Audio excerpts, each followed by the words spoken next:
Yo guys, Galawan Gaming here. So ngayong video guys, pag-uusapan natin yung gameplay netong Night Cruise we made, no. So bagong NFT games to ng we made. Nag-pre-register na to nung January 11, pero wala pa tong exact date kung kailan i-release. So etong nilalaro ko, Korean server pa to. Kung gusto nyo i-try, gusto nyo testingin, ilalagay ko yung link dun sa description, pati yung VPN na pwede nyo magamit. So mas madali siya i-download sa Android phone kaysa dun sa PC, no.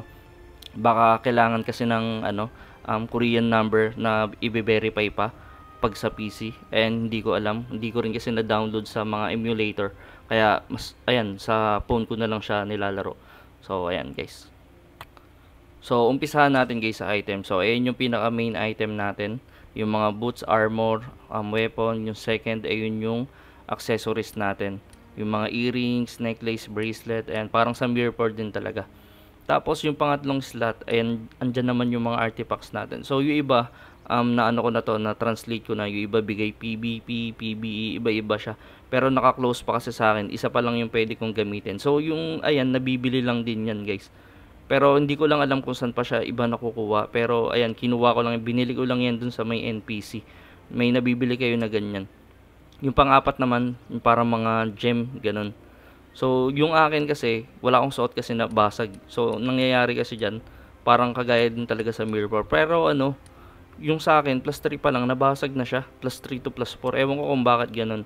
Tapos ayan, makikita nyo dyan yung mga stat nyo. So, parang sa mirror, dyan nyo rin makikita yung mga, may mga crit rest, PvP nyo, PvE. Ayan, mga debres, 'di ba? Meron sa mirror nun. So, parang mirror lang talaga yung ano niya, yung datingan niya.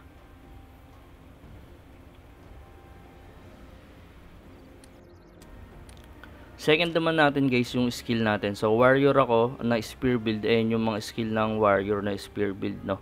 So ayan, ang binibili lang din yan sa NPC, mamaya papakita ko sa inyo.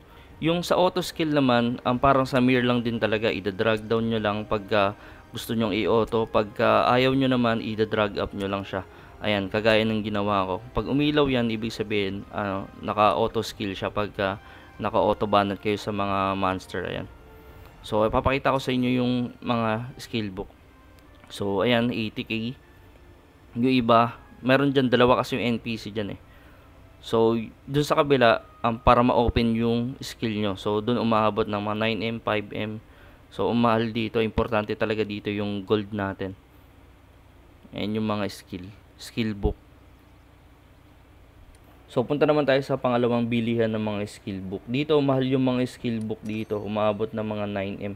Kaya sabi ko nga, importante yung gold natin dito. Kasi ayun yung pwede nating pambili ng mga skill book natin. Paano pa pag nag-change class ka, 'di ba? Bibili ka na naman ng panibagong mga skill book. Kaya ayan. Dito ako bumili nung nag-open ako ng ng skill book ng pang-spear. Kasi nga dati swordsman tayo na warrior tayo na sword build. Tapos ginawa ko, nag-transfer lang ako ng spear.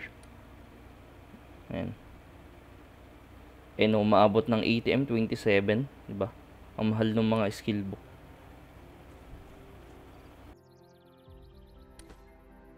Yung sunod naman natin guys, yung codex. So, meron din nito sa Mir. Kaya yung mga Mir player diyan, alam niyo na to. So, ayan, may mga codex ng item, mga artifacts. Iba-iba rin yun nandito. So, yung Wimid, mahilig talaga sa mga ganito. Sa bagay, yung mga ibang game naman, meron na rin naman talagang mga ganito, codex. Kagaya ng Ragnarok, Chrome, ayan, meron siyang mga codex din doon. Pero more on cards, pati yung costume. Ayan. Ganun din dito. Meron din siya sa weapon, guys. Mamaya, papakita ko sa inyo. Pero, ayan yung mga codex natin. So, yung next naman natin, guys, yung yung mount, no. So, ayan yung mga nakuha kong mount. So, meron kasi ditong gacha or yung tawag sa Mir, yung pagpupul ng parang pet, ganun.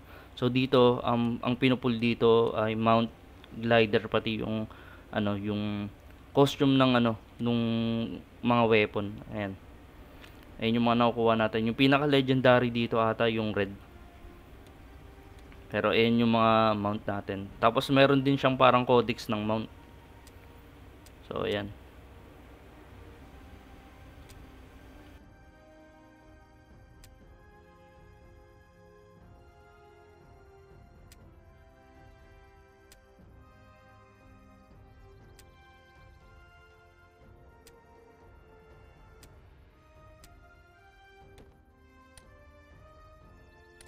Next naman natin guys yung mga glider, no.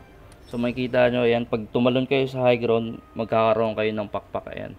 So isa lang yung parang legendary dito, ayan, yung kulay red, yung dragon. Pero ayan, yung mga glider natin. So may mga ibon, ayan, may codex din siya. Parehas lang dun sa mount. So napupull din to guys.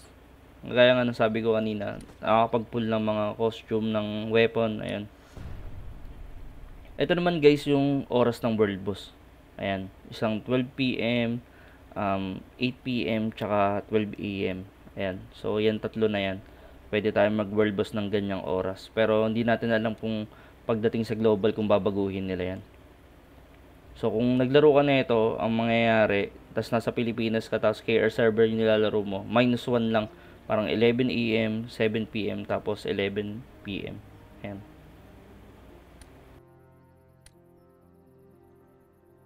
So yung next natin guys, yung parang mga dungeon. Kagaya lang sa Mirror, meron tayong mga dungeon na pinapasukan doon, 'di ba? May mga gold, tapos may mats, tapos sabay may XP. Ayan. So yung dalawa nakalock pa sa akin. So ayan, ayan yung XP natin nakalock pa sa akin. Diyan pwede tayo magpa-level. Tapos ano, ang kada pasok natin diyan, may isang oras tayo. Tapos pwede rin natin siya i-extend kung gusto natin magtagal pa dun sa dungeon na yan, no. So ganun lang siya. So next naman natin guys yung mga costume. Panigurado itong mga costume na to ang bibilihin natin to. Pero yung iba siguro yung pang character talaga natin, siguro hindi na natin bibilihin yun. Kasi pag clinic natin yung final form ng itsura ng character natin, ganyan yung mga itsura eh. Level 65 ata yun. Ayan, ganyan na yung magiging itsura. Depende sa class nyo ah. So ayan, ito ata yung ano, yung pang swordsman ata to, itong itsura na to. Yung may shield, ayan ata yun. So ito yung sword, ayan, swordsman din yun. Ayan, archer, ganyan. Kaya yung mga itsura ng mga final pag nag level 65 bata, ganun. Kaya siguro yung mga santa, ayun lang siguro yung bibilhin.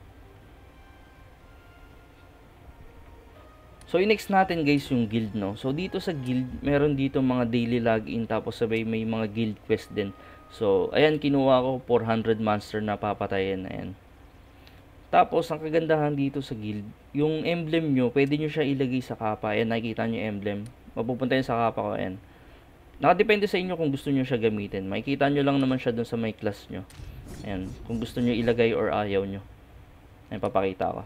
Ayan yung pinaka, ano natin, yung stock natin, kumbaga. Ayan. Tapos, ayan, yung sa guild natin. Diba? Kaya maganda, kitang-kita yung emblem, 'di ba? Angas. So sunod naman natin guys yung mga map, no, kung paano mag-teleport. So sobrang dali lang dito guys kasi ano, pipindutin niyo lang tapos magte-teleport na kayo. Ganun lang siya, basta may gold kayo na pang teleport. Ayan. Pero hindi natin alam, hindi ko pa nasusubukan sa ibang map, pero ito, ayun lang yung mga nasa town. Ayan. Tas yung sa mga monster, ayan. Pwede niyo siyang i-click. So, yan. Pag clinic nyo yung ano, naka-autopat na siya. Tapos, o kaya yung mga quest nyo, pag clinic nyo, magte-tele na kayo dun. Ayan, no. Basta may gold lang kayo. So, yan. Pwede na kayong mag-farm. Diba? Ang dali lang ano dito. Mag-teleport. Hindi na natin kailangan magtatakbo-takbo.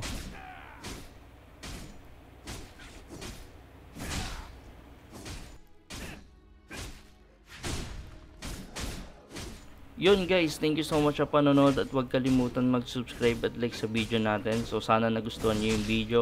Gagawa pa tayo ng ibang content pag na-release na yung global server na ito. Pero sa ngayon, dito lang tayo muna sa KR server. So ayan, maraming salamat sa inyo guys.